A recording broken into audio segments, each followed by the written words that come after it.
ओम नमो भगवते वासुदेवाय। ओम नमो नारायणाय। पौष शुक्ल पक्ष एकादशी, पौष पुत्रदा एकादशी व्रत।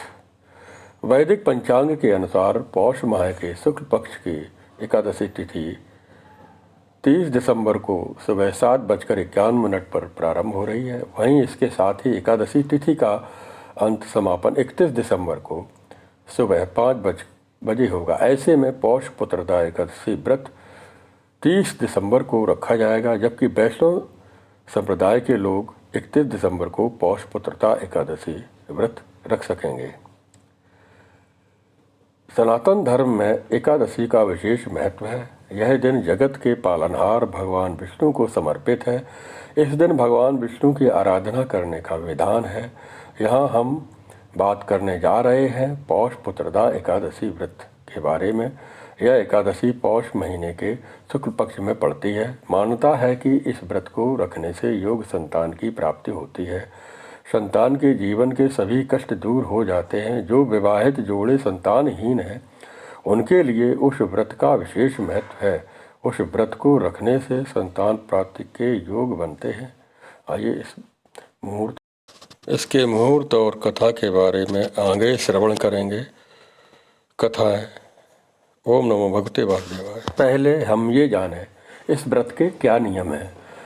एकादशी व्रत के नियमों में सुबह जल्दी उठकर स्नान करना चाहिए, भगवान विष्णु और तुलसी की पूजन करना चाहिए, अन्न का त्याग करना चाहिए, फलाहार फल दूध ले सकते हैं, रात्रि जागरण करें और भजन करना, द्वादशी अगले दिन में पारण करें, व्रत खोलें।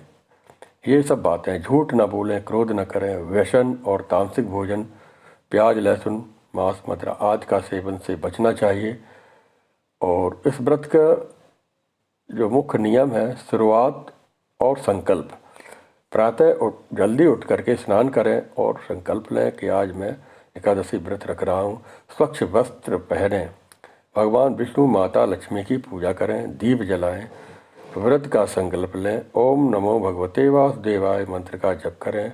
खान पान में है फलाहार, अन्न का त्याग करें, केवल फल दूध से बने पदार्थ, शकरकंद, आलू उबले हुए, सेंधा नमक का भी सेवन कर सकते हैं। कहीं पे पानी पीने में पानी और नारियल पानी, हर्बल चाय भी पी सकते हैं। और तुलसी को जल चढ़ाएं, तुलसी को तोड़े नहीं। उस दिन शालिग्राम विष्णु प्रतिमा का अभिषेक करें, आरती करें। खान पान में क्या ना करें, अनाज यानी अनाज में चावल, दालें, गेहूं और सभी प्रकार के अनाज वर्जित हैं। तामसिक भोजन, प्याज लहसुन मांस मदिरा मछली आदि सेवन से बचना है। मसाले साधारण, नमक और कुछ मसाले जैसे काली मिर्च कुछ मान्यताओं के अनुसार वर्जित हो सकते हैं। नशीले पदार्थ, चाय कॉफ़ी और किसी भी कैफीन युक्त पेय भी से बचें, कहीं कहीं ये बताया गया है। और व्यवहार में आचरण में ब्रह्मचर्य का पालन करें। वाणी मन झूठ, क्रोध और कटु वचन से विवाद और किसी का अपमान न करें, बचें। जागरण रात्रि जागरण करें, भजन करें और दिन को सोना वर्जित है। चाय कहीं अधिकतर चाय पीते हैं, लेकिन द्वादशी के दिन जो सूर्योदय के बाद शुभ मुहूर्त में व्रत का पारण कर सकते हैं। और पारण से पहले दान, ब्राह्मण भोजन और अन्न वस्त्र आदि का दान करना चाहिए। पारण के लिए हल्का भोजन ग्रहण करना चाहिए। पौष महीने के शुक्ल पक्ष की एकादशी पुत्रदा एकादशी है, बहुत महत्वपूर्ण बताई गई है। अब इसकी कथा का वर्णन करते हैं। कथा इस प्रकार है। पौष मास या श्रावण मास के शुक्ल पक्ष की एकादशी को हम पुत्रदा एकादशी व्रत करते हैं। और इस मुख्य कथा इसमें राजा सुकेतुमान या महाजित नाम के राजाओं के बारे में है, जो रानी सभ्या से जुड़ी है, जिन्हें पुत्र प्राप्ति के लिए वन में ऋषियों से सलाह मिलने के बाद एकादशी को व्रत को किया था। कथा सुनने से एक पुत्र रत्न की प्राप्ति हुई थी और वंश की वृद्धि हुई। और पुत्रदा एकादशी व्रत कथा में ये राजा का दुख, भद्रावती नगरी के राजा सुकेतुमान या महाजित धन धान और प्रजा से संपन्न थे, लेकिन पुत्रहीन होने के कारण बहुत दुखी रहते थे। वन में गमन, संतान प्राप्ति के लिए उसके उपाय जानने के लिए वो राजा आत्मघाती यानी बहुत से उन्होंने उपाय अपनाए, लेकिन फिर वो आत्मघाती यानी आत्महत्या करने के विचार से वन में चले गए। घूमते घूमते सरोवर के पास पहुँचे जहाँ मेंढक और बच्चों के साथ खेल रहे थे। ऋषियों से उनकी भेंट हुई। रास्ते में उन्हें मुनि का एक आश्रम मिला था। राजा ने अपनी व्यथा उन ऋषियों को मुनि को बताई, जिनका नाम लोमस ऋषि था। मुनि ने ध्यान लगाकर राजा के पूर्व जन्म का पाप बताया कि वे पहले एक वैश्य थे और प्यासी गाय को जल पीने से रोक दिया था। तो उन्होंने एकादशी व्रत का विधान बताया। मुनि ने कहा कि श्रावण शुक्ल पक्ष की पुत्रदा एकादशी का व्रत करने से पाप नष्ट होते हैं और पुत्र की प्राप्ति होती है।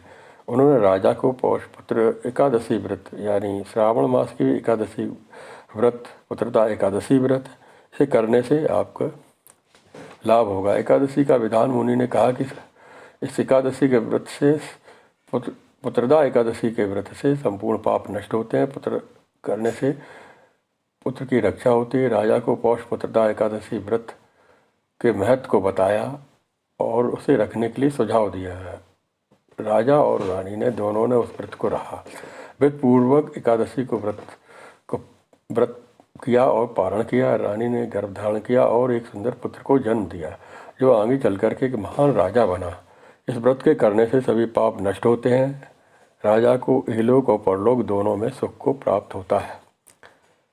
इसके बाद अन्य कथाओं में भी ये मिलता है।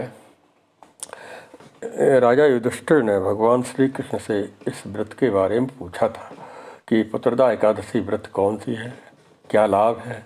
तो भगवान श्री कृष्ण ने श्रावण मास के व पौष मास की शुक्ल पक्षी की एकादशी को व्रत को एकादशी यानी पुत्रदा एकादशी व्रत कहते हैं।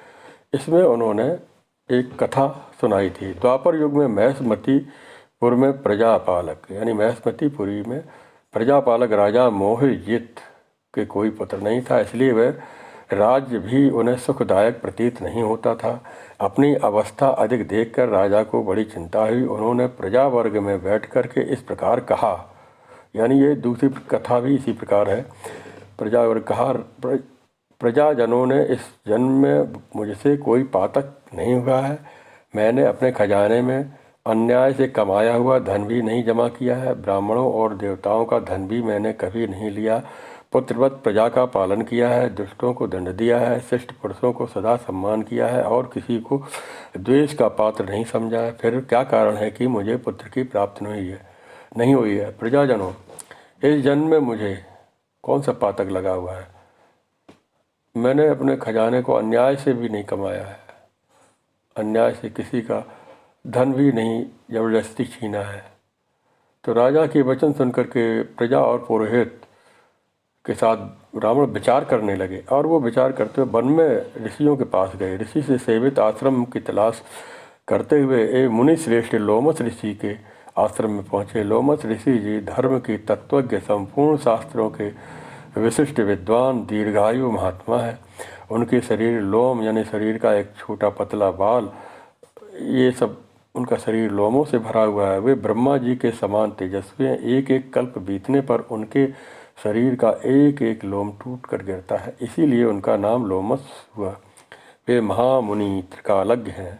लोमस जी ने पूछा कि तुम सब यहाँ किस लिए आए हो? किस लिए आए हो? तुम लोगों के लिए जो हितकारी कार्य होगा उसे मैं अवश्य करूँगा। प्रजाजन बोले कि ब्राह्मण, हमारे महाराज के कोई पुत्र नहीं है। उन्हें पुत्रहीन देख करके उनके दुख से दुखी हो हम उनकी शरण में आए हैं। आपकी शरण में आए मैं उस उपाय को उपदेश कीजिए जिससे राजा को पुत्र की प्राप्ति हो। उनकी बात सुनकर के महर्षि लोमस 2 घड़ी के लिए ध्यान मग्न हो गए। तत्पश्चात राजा के प्राचीन जन्म का वृतांत जानकर उन्होंने कहा कि प्रजावृंद, राजा मोहजित पूर्व जन्म में लोगों का धन चूसने वाला धनहीन वैश्य था। ज्येष्ठ के शुक्ल पक्ष में एक दिन जब दोपहर का सूर्य तप रहा था, वह किसी गांव की सीमा में एक जलाशय पर जल पीने हेतु रुका। इतने में यहाँ प्यास व ताप से पीड़ित बछड़े सहित गाय भी आ पहुँची, जल पीने लगी। वैश्य ने पानी पीती हुई गाय को हाँक कर दूर कर दिया, उसको भगा दिया। इसी पाप कर्म के कारण राजा इस जन्म में पुत्रहीन हुए हैं। अब प्रजागणों ने, ब्राह्मणों ने पूछा कि मुने, पुराणों में लेख मिलता है कि प्रायश्चित रूप यानी पुण्य से, प्रायश्चित करने से पाप नष्ट हो जाते हैं, अतः ऐसे पुण्य कर्म का उपदेश दीजिए, ऐसे व्रत को बताइए जिसके करने से राजा का पाप नष्ट हो जाए। प्रजाजनों ने श्रावण मास के शुक्ल पक्ष या पौष मास के शुक्ल पक्ष की एकादशी, इस एकादशी को व्रत को करो। पुत्रदा एकादशी व्रत करने से सभी पाप नष्ट हो जाएंगे। प्रजाजनों ने मुनि को नमस्कार किया और राजा से आकर के भूतपूर्वक पुत्रदा एकादशी व्रत का अनुष्ठान जागरण करने के लिए कहा और सभी प्रजा लोग और राजा उस व्रत को रहे और सभी प्रजाजनों ने उस व्रत को करके राजा को उसके पुण्य को अर्पित किया। तो राजा रानी ने गर्भ धारण किया और बलवान पुत्र को इस पुण्य के प्रभाव से उन्होंने जन्म दिया, जो पापों से मुक्त होकर के इहलोक और परलोक को, स्वर्ग को प्राप्त किया। इस प्रकार से कथा मिलती है। ओम नमो भगवते वासुदेवाय, ओम नमो नारायणाय। विष्णु सहस्त्र नाम का पाठ करें। राम रामेत रमेत रमा, रामे मनोरमे सहस्त्र नाम तत्तुल्यम राम नाम वरानने।